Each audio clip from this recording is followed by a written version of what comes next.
En mi anterior te dije que la poesía eras tú, porque tú eres la más bella personificación del sentimiento, y el verdadero espíritu de la poesía no es otro. A propósito de esto, la palabra amor se deslizó de mi pluma en uno de los párrafos de mi carta. De aquel párrafo hice el último, nada más natural. Voy a decirte por qué.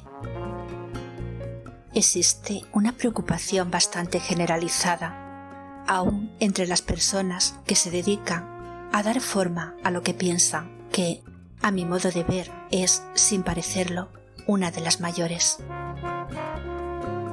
Si hemos de dar crédito a lo que de ella participan, es una verdad tan innegable que se puede elevar a la categoría de axioma, el que nunca se vierte la idea con tanta vida y precisión como en el momento en que ésta se levanta, semejante a un gas desprendido, y enardece la fantasía y hace vibrar todas las fibras sensibles, cual si las tocase alguna chispa eléctrica.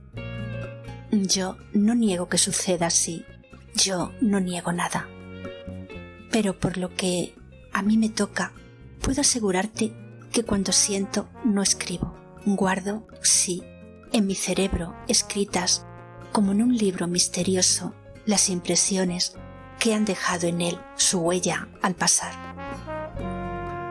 Estas ligeras y ardientes hijas de la sensación duermen allí agrupadas en el fondo de mi memoria hasta el instante en que, puro, tranquilo, sereno y revestido, por decirlo así, de un poder sobrenatural, mi espíritu las evoca y tienden sus alas transparentes que bullen con un zumbido extraño y cruzan otra vez a mis ojos como en una visión luminosa y magnífica. Entonces no siento ya con los nervios que se agitan, con el pecho que se oprime, con la parte orgánica y material que se conmueve al rudo choque de las sensaciones producidas por la pasión y los afectos. Siento, sí, pero de una manera que puede llamarse artificial. Escribo como el que copia de una página ya escrita. Dibujo como el pintor que reproduce el paisaje que se dilata ante sus ojos y se pierde entre la bruma de los horizontes. Todo el mundo siente. Solo a algunos seres le es dado el guardar como un tesoro la memoria viva de lo que han sentido. Yo creo que estos son los poetas. Es más, creo que únicamente por esto lo son. Efectivamente, es más grande, más hermoso figurarse al genio ebrio de sensaciones y de inspiraciones, trazando a grandes rasgos temblorosa la mano con la ira, llenos aún los ojos de lágrimas o profundamente conmovido por la piedad, esas tiradas de poesía que más tarde son la admiración del mundo. Pero, ¿qué quieres?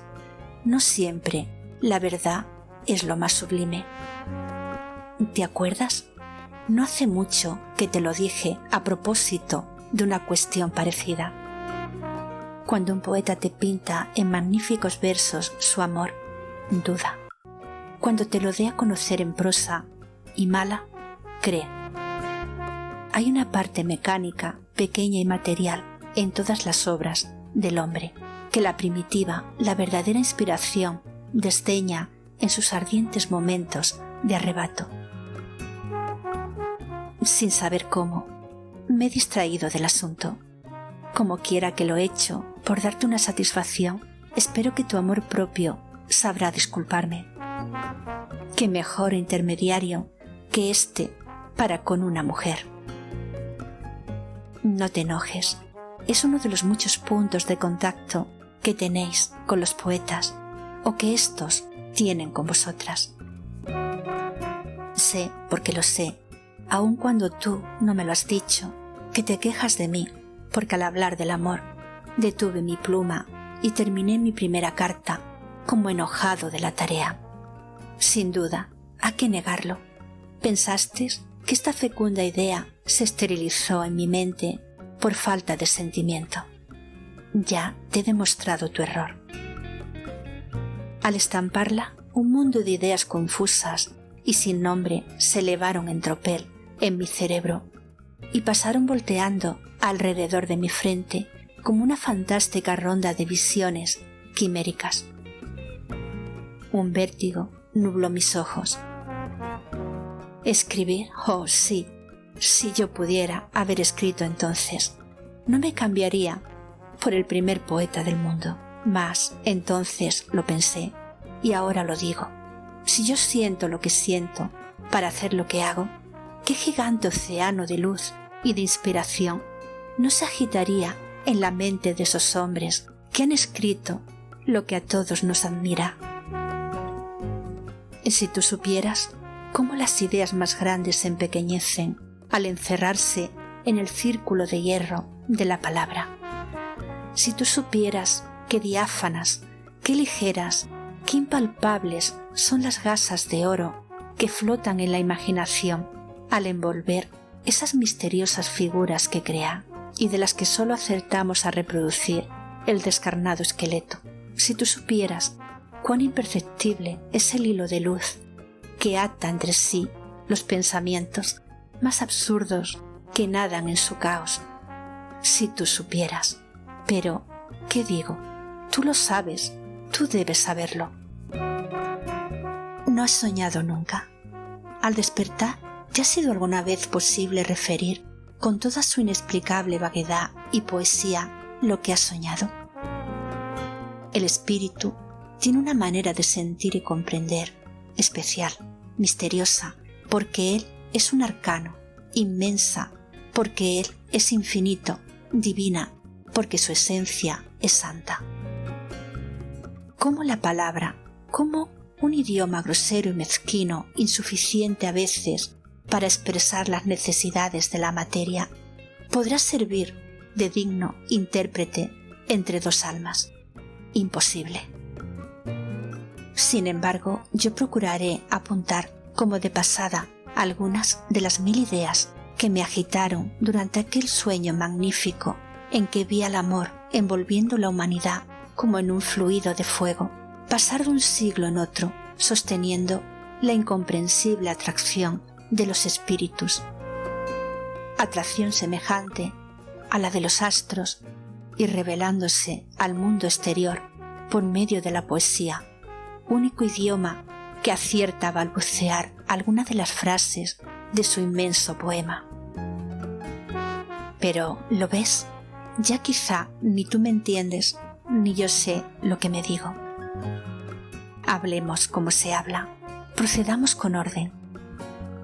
El orden, lo detesto y sin embargo es tan preciso para todo. La poesía es el sentimiento, pero el sentimiento no es más que un efecto y todos los efectos proceden de una causa más o menos conocida. ¿Cuál lo será? ¿Cuál podrá serlo de este divino arranque de entusiasmo, de esta vaga y melancólica aspiración del alma que se traduce al lenguaje de los hombres por medio de sus más suaves armonías, sino el amor?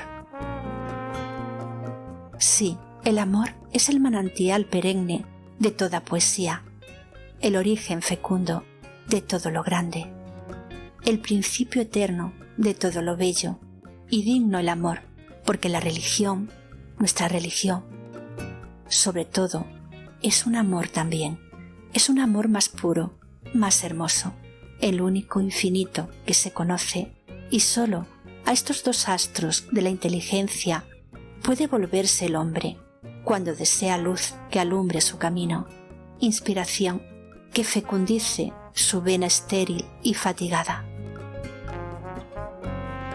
El amor es la causa de sentimiento.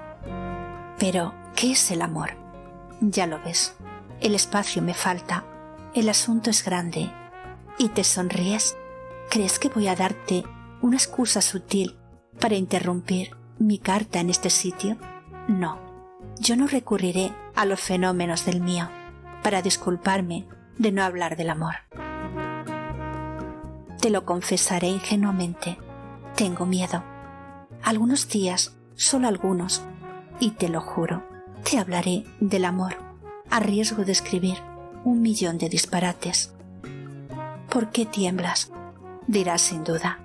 ¿No hablan de él a cada paso las gentes que ni aún lo conocen? ¿Por qué no has de hablar tú? Tú que dices que lo sientes. Ay, ¿acaso, por lo mismo que ignoran lo que es, se atreven a definirlo? Vuelves a sonreírte. Créeme, la vida está llena de estos absurdos.